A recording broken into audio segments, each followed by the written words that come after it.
So for the sake of people in the room, let me skip the definitions, but I'll read the prohibitions. No land in the town shall be used to conduct any exploration for natural gas, to drill any well for natural gas, to transfer, store, process, or treat natural gas, or to dispose of natural gas exploration or production wastes, or to erect any derrick, building, or other structure, or to place any machinery or equipment for any such purposes. That's number one. Number two, no land in the town shall be used for the storage, transfer, treatment, and or disposal of natural gas and or petroleum exploration and production materials. Number three, no land in the town shall be used for the storage, transfer, treatment, and or disposal of natural gas and or petroleum exploration and production wastes. Number four, no land in the town shall be used for natural gas and or petroleum support activities, which are defined in the first page. Number five, no permit issued by any local, state, or federal agency, commission, or board for a use which would violate the prohibitions of this section or of this ordinance shall be, no such permit shall be deemed valid within the town.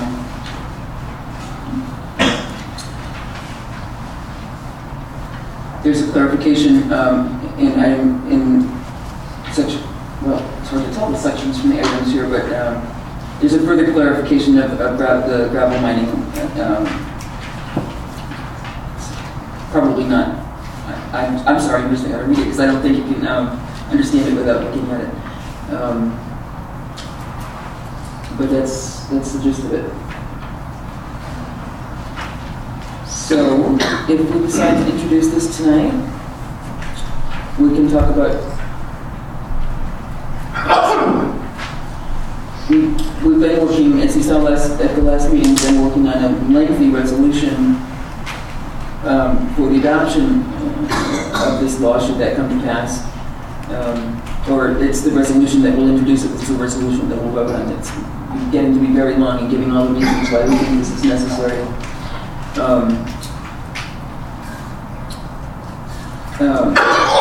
I guess tonight I'd like to make a motion to introduce this proposed amendment and schedule a public hearing. Can I ask one question? Wait, if we could, if you could second that. I'll second. Thank you. For the support activities definition,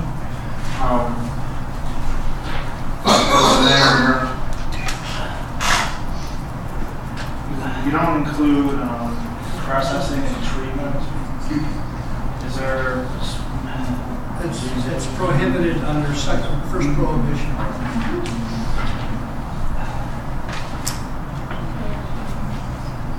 The processing, yeah.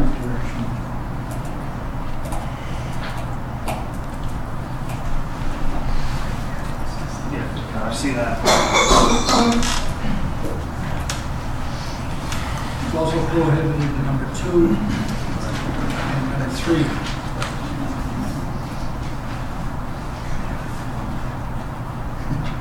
Question for you, Mela. And or petroleum, should that be added to Prohibition 1? Where it says natural gas, should it also include and or petroleum? It's in the title, but not in the. Sure, yeah, wouldn't hurt. I've just noticed it because it's anywhere else in the text has that except that.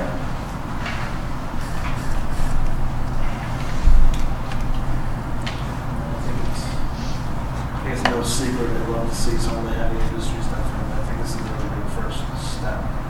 So I'd like to, I think we'll talk about the new zone and discuss that as we continue that discussion. Yeah, that'd be great. I know it's going to take some more research.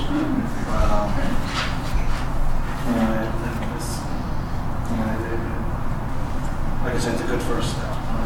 And to address the, and there's a couple things too. I've been working on this for about 2 years now. At least doing a lot of research on my own. I actually went out to Western Pennsylvania instead of Bradford County because down in Western Pennsylvania, it's actually been, fracking's been going on a lot longer there. And I have family out there. One of my uncles has got a sister with 2 wells on her property.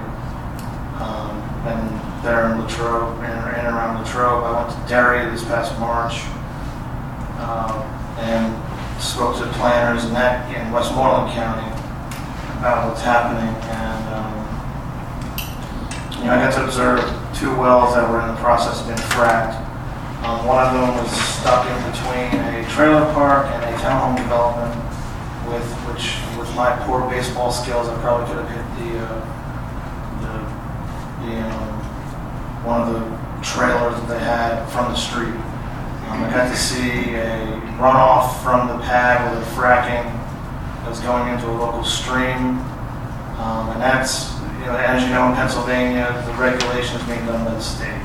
The towns, some of them are trying to enact ordinances to have a little bit more of a say. And one of them, Mount Pleasant, which is in Washington County, when they started, when their board of supervisors started to just even discuss a change in their zoning ordinance, Range Resources, who was the main primary driller in that town, said they're going to just pull out. And they not only said they would pull out of the town, that they would stop spending any money in the town, just for the fact that the board of supervisors wanted to have what in effect would be a site plan review process, so that they could deal with things just like the driveway access. So we wouldn't have Range Resources around here. I believe they're mostly operating in Pennsylvania, but the fact is that unless they get what they want, they'll pack up and go home. They're not necessarily going to play nice. So what this is, in a lot of ways, in my mind, is a way to, at a minimum, protect the town. But if it turns out that the state decides to try to roll over all the towns, it'll at least give us a bargaining chip, so that if it does turn out that we can't do as much as we think we can, because the state eventually takes over, they know they'll have to actually deal with this. New York is an odd state. It's not like Texas, where localities actually have the authority to regulate gas drilling. They can do all the things that Bruno was talking about with setbacks, but they're still having tons of problems down there. These are companies that, when I went to Derry, it's a lot like Dryden. I don't know if you've been to Western Pennsylvania much, but if you took out the Finger Lakes and just left everything else aside, land, it looks very similar. But these companies, instead of simply picking a place 1,000 feet away from the homes, they pick a place to drill that is bordering right up along residences. And these are in towns that haven't done anything to even try to have to make it so they have a say in where things go. And that's the predominant state of affairs in the towns of Pennsylvania. Here in New York, because of whether you look at it as a good or bad thing, the state legislature's failure to really make it clear what they intended, I think gives towns an opportunity to put their stamp on this, so that folks, no matter where you fall on this, can tell these companies that we intend to take care of ourselves, intend to make sure our environment's protected, and we're not going to let them run roughshod over our town. Because the property rights that are, and as now that other people mentioned, it's not just folks who want drilling to occur. There's also the people who have no financial stake in this other than the value of their houses. They have property rights too. And I think that in the end, even folks who are pro-drilling are going to look at the towns who enact ordinances like this, which in effect are a moratorium, because as you know, any of these laws that are passed can be changed in the future. They're going to look at it as a good thing, because the towns were able to assert their right to manage land uses in their jurisdiction in a way to protect the health, safety, and welfare of all residents. And this is not going away, even if this gets passed in a month or 2 months. It's going to be with us for a very long time. as an issue for towns ranging in this county all the way down to Boone County and across where the shale is. It doesn't go away with Marcellus. There's a Utica shale. It doesn't go away even if even with Trenton Black River wells, because of the techniques some of the companies are using with those wells now involve horizontal drilling and slick water fracking. It's not.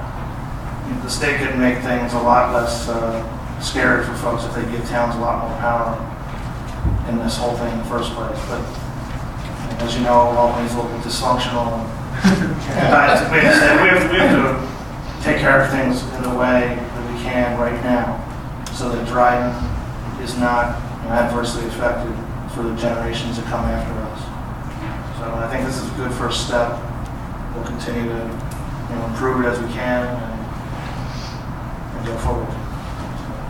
Thank you, Jason. I think it's worth noting that this new technique, the slick water fracking and horizontal shale formations, was developed in Texas in the mid-90s, I think, and came to Pennsylvania only a couple of years later. They didn't have time to prepare for it. We at least need to benefit from their horrible experiences. I know it's not all bad. I know there are wells that are inconspicuous and not damaging and nothing goes wrong. But there have been enough mistakes, there has been enough damage for us to want to say, wait. When the final GEIS comes out, we can evaluate the controls that the DEC is going to be able to put into place. We need to establish a much better working relationship with the DEC, but we're not turning our backs on it. It's not that we hate industry. It's not that we hate gas or that we don't use gas. I'm the first to say NIMBY is a horrible way to go about things. I would never say, sure, I'm going to use gas, but someplace else. One thing that makes Dryden a little bit different is that we have an enormous amount of surface water, wetlands and bodies of water to protect. We're going to do that. We're going to protect the water. I hope that the other thing that's a little bit comforting to me about it is that the gas isn't going away. It's not like this is a one-time opportunity. We may be just as happy to have the gas 20 years from now when there's a safer technique available. That's all I have.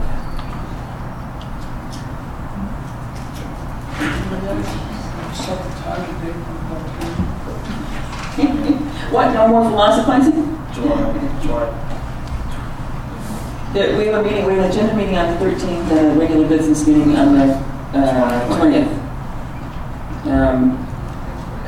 We need 30 days, so we can't do it on the 13th. We could do it on the 20th, or we could schedule a special date, anytime after July 15th. How about July 20th? I'm happy to. We're going to be hearing it. That's fine.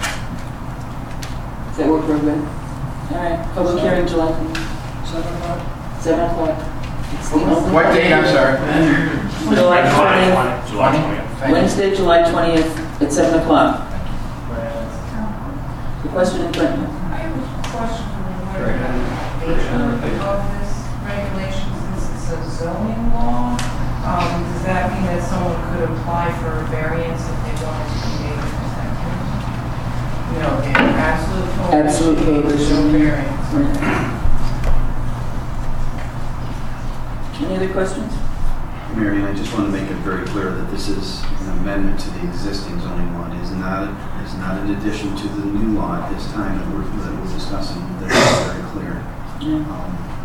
Because I am of the ilk right now that I'm not prepared to vote for the current new law that we're talking about. Right. We're not even. No, I'm talking about it as it stands right now in any way, but this is an amendment to the current one to give us the time to discuss it further and to protect ourselves with this July 1st date moving on us. Bruno was talking about taking time. I look at, and Jason hit it right on the head, that a plan is really a moratorium without an expiration date. any future boards, any kind of changes can cause it to go away. So that's very important that people understand that. The other thing that I wanted to say about this is that this has. I don't think anybody that dealt with it, Verizon, or anybody that dealt with Jacksonville, New York, with the mobile gas station league, ever thought anything was going to go wrong. I said this 2 years ago in a meeting, that the important thing to remember, that I feel that the most important asset that we have in the ground isn't the gas, it's the water. 3% of the world has potable water right now, and with everything that's going on out there, that water is going to be much more valuable. If we exploit that now and it's gone, it's never going to come back. We can talk about desalinization and everything like that, but the very simple, and Charlie Hatfield said it best, and he's somebody that I had as a mentor, the common sense tells me that we'll take our time. And the only way we're going to take our time is if we set up a defense. If we sit back and do nothing, we're asking for trouble. Because all you have to do is follow the money. If you follow if you look at the common sense and where the money goes, there's a lot of money to be made here. And what happens afterwards, the way that I look at it is there's going to be a short-term financial gain for a few. There's a long-term possibility of pain for many. My family's been in the town of Dryden for 90 years, going towards 100. And I have 4 children. 3 of them currently live in the town of Dryden. I know many of the people that spoke for and against what happened, what we talked about tonight. And my feeling is that this isn't a political decision. This is a decision that's made on common sense. And my common sense tells me that we need to take our time, but we need to put up a defense. Because if we stand there, they're going to blow right through us. We're a small community with limited assets, and I'm not going to sign off on that. The legacy that I look at, I'm going to be long gone. That I want this town to at least have taken our time on this one, and the only way we're going to do that is by defending it. And I look at my esteemed colleagues, Malin and Jason. They put a lot of time and a lot of effort in this, and it's not about taking anybody's rights. It's about giving everybody equal say. And right now, the money is not for equal say. It's about gas exploration, and I'm not prepared at this time to go for that. But at long term, when we're talking about the new zoning, I'm also not prepared to put this into the new zoning because I'm not there yet. So there's going to be some opportunity, but at this time, I just wanted to say those facts. Very nice, thank you. Thank you. May I add something? When I hear everyone speak, are you aware that we get 40 inches of rainfall every year annually, and that our fresh water is based on annual rainfall? It's not a static condition of the aquifer. So our fresh water is replenished annually. So that is the blessing that we have in this area, is that we have plentiful rainfall, which is fresh water that is an annual resource. So that issue that you brought up, I'm concerned about that understanding. The other thing that I would ask Jason and then Malin, can you define this prohibition any way other than a confiscation of the wealth that landowners have on their property? Yeah, I'm not sure that's a debate we want to have right now. I'm sure we can. Say it's a protection of the health, safety, and welfare of the town. Right, but it's also confiscation of a person's mineral rights. No, you still own your mineral rights. But you just don't have access to it. That's right. So you would say, I think a couple things happened over the last 5 years since I've been on this board. One is that if you had a clean, safe, fair way to get to this that does not have an impact on your neighbor, I think we're going to go for it. But we do not have a clear, safe way, and it hasn't been developed. There's a lot of things that we hadn't developed, and we did. Thousands of years. It took time. There's not a big rush to do this right now in a bad way. When we first heard about this, there was a landlord who came to town and said the town has 144 acres of land, and let's sell you something. We're going to sell you this at $100 an acre, the town will get $14,400. Let us buy your land for $14,000. And he came back. Let us buy the mineral rights for your oil and gas for $14,000. And then they said, they came back month after month, the same salesperson. And he was convinced that he had the way to sell it to us. He said, the town will be rich. You will drill so much gas here, the town will be rich. And because you're scared of what it could do, let me tell you, we will never drill in Dryden. There's not enough gas here. And that's what they did to hundreds of my neighbors, to my friends.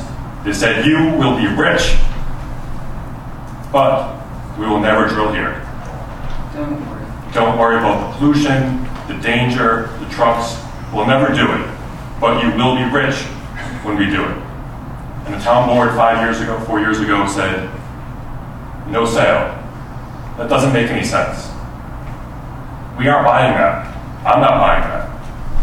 As a town board member representing people in this town, you can't make me rich and then tell me, don't worry, we're never going to drill here. We won't pollute you at the same time. That logic doesn't make sense. You know that there's 13,000 active wells in New York State. We do, and we know a great deal about the differences between those wells and what's being proposed now. I'm going to move on to that. Thank you. 80 to 90% of it stays underground. What comes back is contaminated forever, and not just by the heavy metals, but by salt, because that's what the formations are underground. And desalinization, if we could get salt out of water, then the world wouldn't have a freshwater problem. So if this is supposed to be the cleaner energy, that's an impossible task. So the water is gone. It's called consumptive use of water. And DC has failed to do so far the math that says if we had 10, 100, 500, whatever wells that Tompkins County can have, times 5 million gallons of water per fracking event, what's the cumulative effect of that? You've heard desertification. I don't think that's a long stretch. There's a lot to talk about. A lot to talk about. We'll be talking about it for months to come. I'm going to try to share more of our research in the Dryden newsletter and on the website.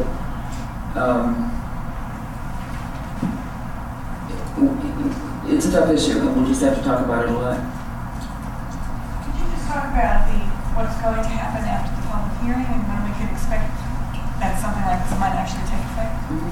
Well, we have to take into account whatever we learn at the public hearing.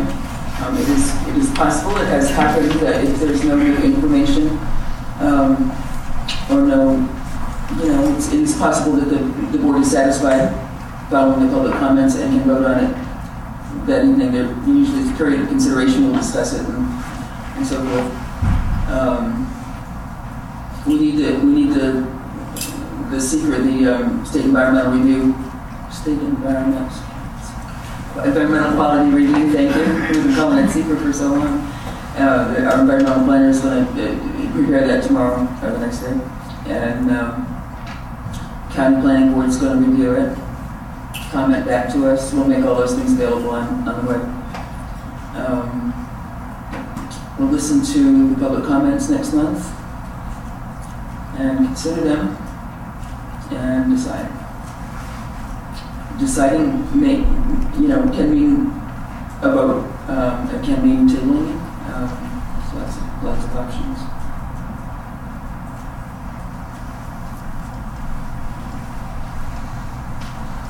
If that's it, I have one more small agenda item.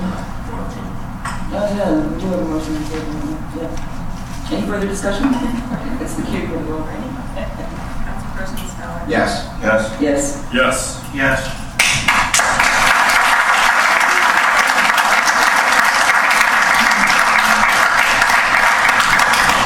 Just one more quick thing for the board. Remember, we looked at an agreement with the attorneys for the town of Ithaca and the town of Ulysses last week. Essentially maintaining, took some attorney-client privilege among the three attorneys and any conversations they might have with the other municipalities that are not their own. I believe Mellon has agreed that that's good, that the other attorneys have been very forthcoming and incredibly cooperative, and this will help protect our conversations, or their conversations among themselves. Yeah. Any discussion? Yes. Yes. Yes. Yes. Is this the same language as Ulysses introduced last time? No. You're talking about the. Very similar. I can get you a copy of Ulysses if you need to. Thank you very much. Oh, we have the yeah, great. Last month we talked about, no, it was in April actually, we had some comment from from Etna residents and post office employees concerned about the possible closing of the Etna post office. Joe has drafted a letter, I believe you've all seen it. If you are in agreement to authorize me to sign a letter and send it to the post office, ask them not, please not closing the post office. Second. Any discussion?